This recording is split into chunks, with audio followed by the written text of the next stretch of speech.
Hey, what's up guys? Justin here. Today we're going to be working on Old Blue, the 302 F100. So we're going to be working on tearing the motor apart. It seems to be locked up. We'll have a series of playlists, like each day building stuff. Hopefully this is helpful to anyone. And I'm going to show step by step what tools you need for every bit of taking apart and putting back together. And we will go from there. So as you guys see, I just want to show y'all real quick. I can push on this breaker bar all I want, even though I'm inside, even if I'm inside standing on there using as much leverage. Got a 25-foot breaker bar here, and it is still not allowing the motor to turn. It's only tightening the bolt, and I don't want to do that because I don't want to break the bolt or tear up the threads.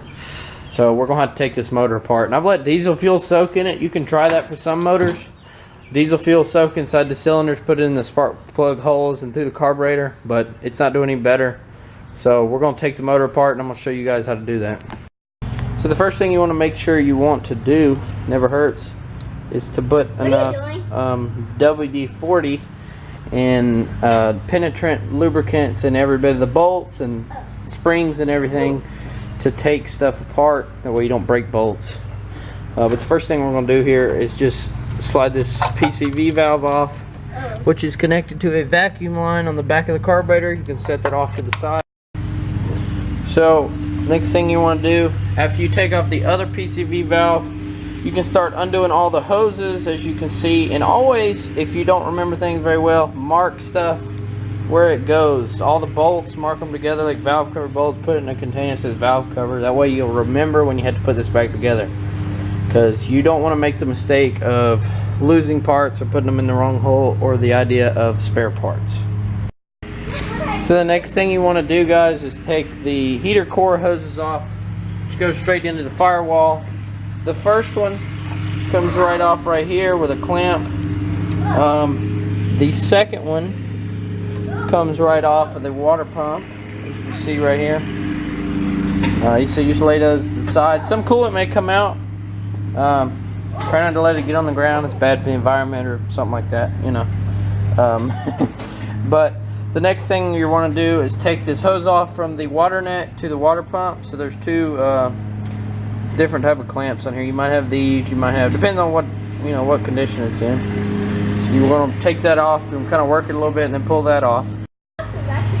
So the next thing I'm going to do is take off all the vacuum lines, because we're going to try to take off the distributor, carburetor, the coil, and other stuff. But we got to take off all the vacuum lines, and I'm trying to show everybody where they all go, so you will know.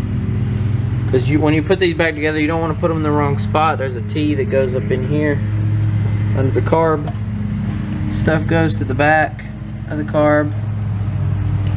Hope this helps everybody. Hopefully you can see it, it's not too dark. But that's kind of where all the vacuum lines go. So I'm going to take all of those off. So I have all the vacuum lines removed. And after I have all that done, you want to take these two hose clamps off for the fuel line, and you kind of twist this rubber line, which everything will probably have to be replaced if it's in this shape, which is rubber. You don't want to reuse that because it'll probably bust. So I'm going to pull this line off here in a second. Make sure not to bend it too bad coming off of the fuel pump.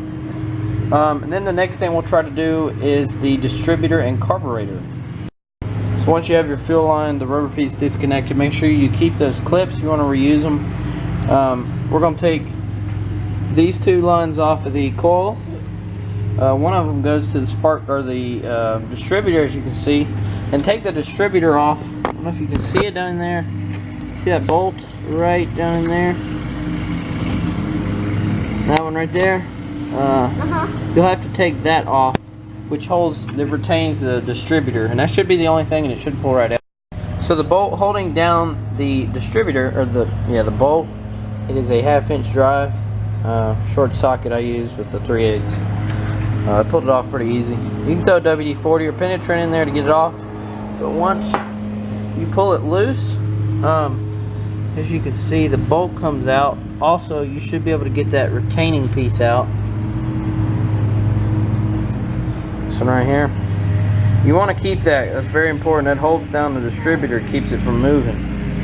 So you want to keep all that stuff together. So the distributor pulls straight out, as you can see here. You want to take apart as little as possible, really. Like, you don't want to take that out. You have no need for it unless you're really wanting to clean everything.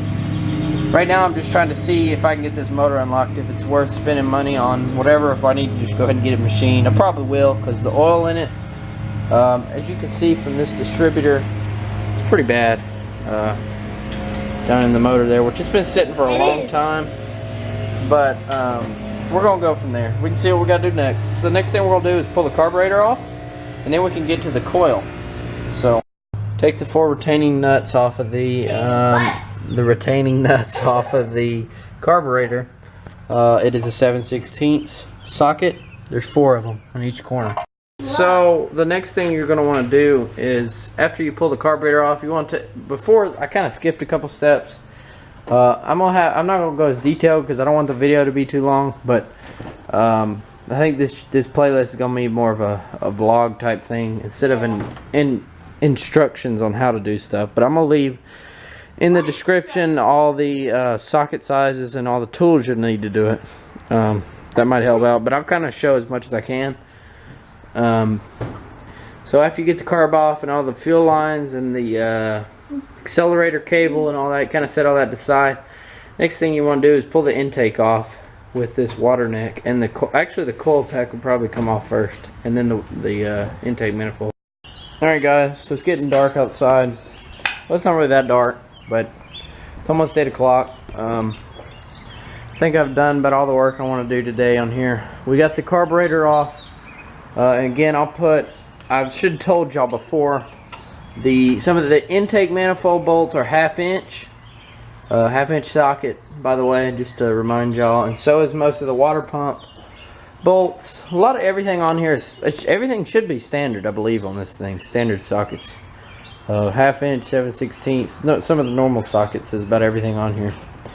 But anyways, yeah, we got the carb off and all that, so probably tomorrow, another day, the next day, we'll take off the intake, water pump, and everything else, and go from there. But again guys, I think that's it for today. I hope you enjoyed this video. Leave a comment, tell me what I should have done different, if you liked it or not.